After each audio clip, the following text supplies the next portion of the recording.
मिट जाएगा पाकिस्तान। रुक जाइए भाई, ये मैं नहीं बोल रहा हूं मिट जाएगा पाकिस्तान, ये कोई और बोल रहा है, वो भी तालिबान बोल रहा है। उड़ता हुआ तीर तो खुद पाकिस्तान के आर्मी चीफ ने लिया था भाई। जबरदस्ती एक साथ 3-3 देशों पर बयानबाजी कर दी तो होगा क्या। कल की खबर दोबारा से रिपीट नहीं करूंगा, सीधी बात यह है, पाकिस्तान के आर्मी चीफ आसिम मुनीर ने उल्टी सीधी बात कही, जिसके बाद मामला बिगड़ गया। यूं कहा आसिम मुनीर ने कि एक पाकिस्तानी के लिए हम पूरे अफगानिस्तान को भाड़ में जाने देंगे। इस पर तालिबान तो भड़केगा ही। तो तालिबान के एक लड़ाकू ने, अखुंजादा जो कमांडर है, उन्होंने खुल्लम खुल्ला कह दिया कि अगर हमारे चीफ ने ऑर्डर दिया तो पाकिस्तान दुनिया के नक्शे से मिट जाएगा। और साथ में उन्होंने ये भी कहा कि बहुत जल्द हमारे साथी तहरीके तालिबान पाकिस्तान की सरकार को पलट देंगे और वहाँ मुसल्लत हो जाएंगे, यानी पूरे पाकिस्तान पर कब्जा कर लेंगे। लेकिन अगर हमारे आर्मी चीफ ने ऊपर से ऑर्डर दे दिया तो पाकिस्तान को नक्शे से मिटा देंगे। सुनिए।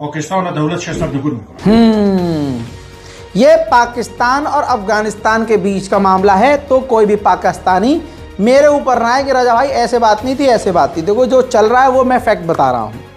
अब जो हमारे ऊपर की बात है वो ये है कि पाकिस्तान के केयर टेकर प्रधानमंत्री कक्कर ने कहा कि हमने जो ईरान पर अटैक किया वो भारत के लिए भी साफ संदेश है।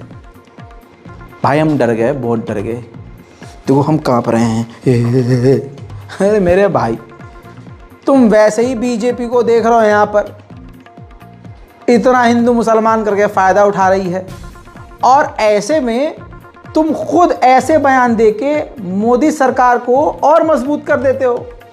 और तुम्हारे इन बकलौती से, जो तुम मुंह से लल्लो हिला देते हो, इस बकैती से खुद भारत के मुसलमान निशाने पर आते हैं। होना हवाना कुछ है नहीं, उखाड़ना तुम्हें कुछ है नहीं, सिर्फ बकर बकर करवा लो। अरे भाई जंग में तुम तब कूदना जब पाकिस्तान को कर्ज से निकाल लो। जंग में तुम तब कूदना जब पाकिस्तान की आवाम खुशहाल हो, पैसा हो, किसी को कोई टेंशन न हो, इतना पैसा हो कि अगर जंग चले तो किसी को फ़र्क ना पड़े। पहले से ही इतना बुरा हाल है पाकिस्तान की आवाम का, और भी उसमें मतलब बयानबाजी करके हालात ख़राब करने हैं। दोस्तों चाइना के साथ भारत के रिश्ते और भी ख़राब होने वाले हैं। फिलीपींस भी नई दुश्मनी पर उतरा है चीन से। तो फिलीपींस भारत से ब्रह्मोस मिसाइल खरीदने वाला है, जो भारत अगले 10 दिनों में ब्रह्मोस डिलीवर कर देगा फिलीपींस को, जिससे चीन भारत पर बुरी तरह से भड़क सकता है। 26 जनवरी यानी रिपब्लिक डे के मौके पर भारत को विश किया मालदीव के राष्ट्रपति मोहम्मद मोइज़्ज़ो ने, और बयानबाजी करते हुए अपने बयान में कहा कि भारत और मालदीव के रिश्ते बेहद पुराने हैं और हमें यकीन है कि ये रिश्ते और भी मजबूत होंगे और आगे बढ़ेंगे। जैसे इस लपर झंटस ने बहुत अच्छे काम करे हैं। जब तुम्हें चाटना है थूक के तो थूका ही क्यों, मत थूकते, अब आओ लपर लपर करने। बहरहाल मेरे दोस्तों एक मज़ेदार खबर दिखाता हूँ। भारत में गेस्ट बनकर आए हैं फ्रांस के राष्ट्रपति इमैनुअल मैक्रोन। वैसे तो भारत के मुसलमानों से मोदी सरकार को बहुत नफरत है और हिंदूवादी देश बन चुका है, लेकिन ये चंद तस्वीरें दिखाऊंगा आपको। आए हाय, ये फोटो देखिए। भारत के राजधानी दिल्ली में निजामुद्दीन पर चादर चढ़ाने गए इमैनुअल मैक्रोन। भारत के हमारे माननीय विदेश मंत्री को देखिए, हाथ फैलाया है, दुआ की पोज में है। इसके अलावा और देखिए, ये भारत के मज़ार में निजामुद्दीन औलिया के दरगाह में भारत के विदेश मंत्री, फ्रांस की डेलीगेशन, फ्रांस का राष्ट्रपति इमैनुअल मैक्रोन खुद पहुंचा। और इतना ही नहीं मेरी जान, अब सारे आड़ भक्तों के पिछवाड़े पर लाल मिर्ची लगने वाली है, क्योंकि इमैनुअल मैक्रोन ने भारत के हमारे प्यारे विदेश मंत्री माननीय जयशंकर के साथ बैठकर कव्वाली भी सुनी है। देखिए,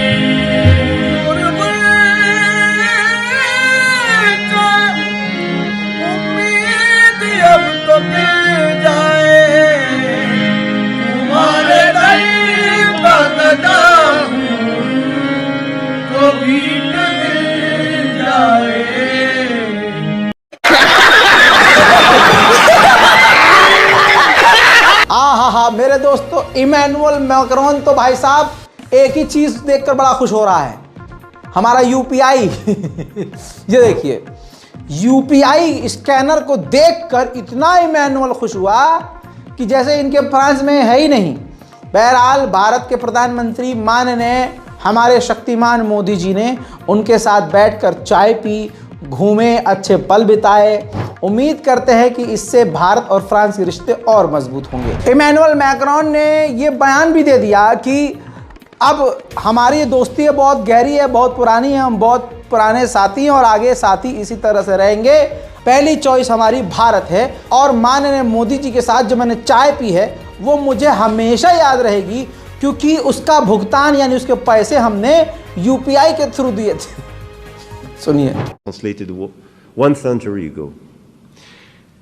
And I will not forget the chai we shared together close to the palace, because it was a chai paid with UPI.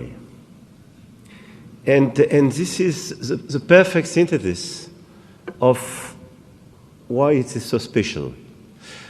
Friendship and the warmth of such a celebration, tradition and innovation. And this is exactly what we do together and what we want to do together. And this ceremony was for me a sort of metaphor of the whole relation we want to have. वहीं America ने warning जारी की है कि north Korea हाल में ही south Korea पर बड़े हमले कर सकता है। वहीं अजरबैजान ने पूरी दुनिया से रिक्वेस्ट की है कि आर्मीनिया पर प्रेशर डाले, हमें माइंस का मैप दे कि किस किस इलाके में किस किस जगह उसने माइंस बिछाए हैं ताकि हम उनको क्लियर कर सकें। तुर्की ने स्वीडन को नेटो की मान्यता दे दी और अप्रूवल दे दिया, तो इसके बाद कनाडा भी तुर्की के आगे नरम पड़ गया और तुर्की को दोबारा से हथियारों को देना शुरू कर चुका है। अमेरिका के मिलिट्री कमांडर ने साफ पलटी मार ली और कह दिया कि सीरिया से हम कोई रास्ता नहीं ढूंढ रहे हैं कि बाहर निकल जाएं। साथ ही हम तुर्की की फौज के खिलाफ नहीं हैं, हम तो चाहते हैं कि तुर्की की मिलिट्री मजबूत हो और इसके लिए हम उसके साथ हैं। Yeah, well, first of all, thanks for having me. We fully support the modernization of the Turkish military and look forward to continuing to have the discussions and working with our Congress through the process, the foreign military sales process that we have.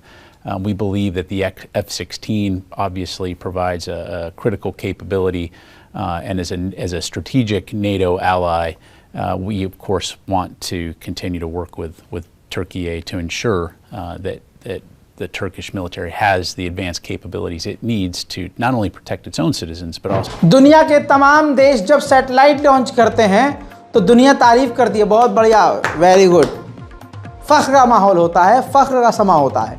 ऐसे में Iran ने जो कामयाबी हासिल की और satellite launch किया तो उस लॉन्च के खिलाफ बयानबाजी की, उसका विरोध किया फ्रांस, जर्मनी और ब्रिटेन ने।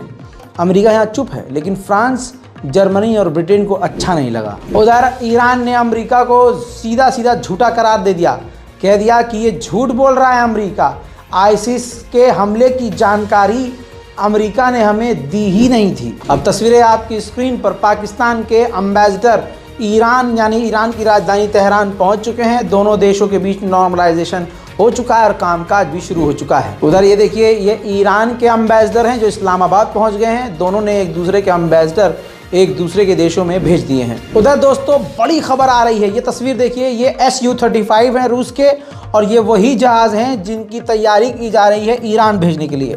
रशिया इन जहाज़ों को जल्द से जल्द ईरान भेजने की तैयारी कर रहा है। उधर किसान आंदोलन अलग लेवल का फ्रांस में चल रहा है। तस्वीरें आपकी स्क्रीन पर हैं। हाईवेज को किसानों ने पूरी तरह से ब्लॉक कर दिया है, रास्ते को बंद कर दिया है। ये ड्रोन फुटेज है, ये हाईवे है जो कि पेरिस तक जा रहा है।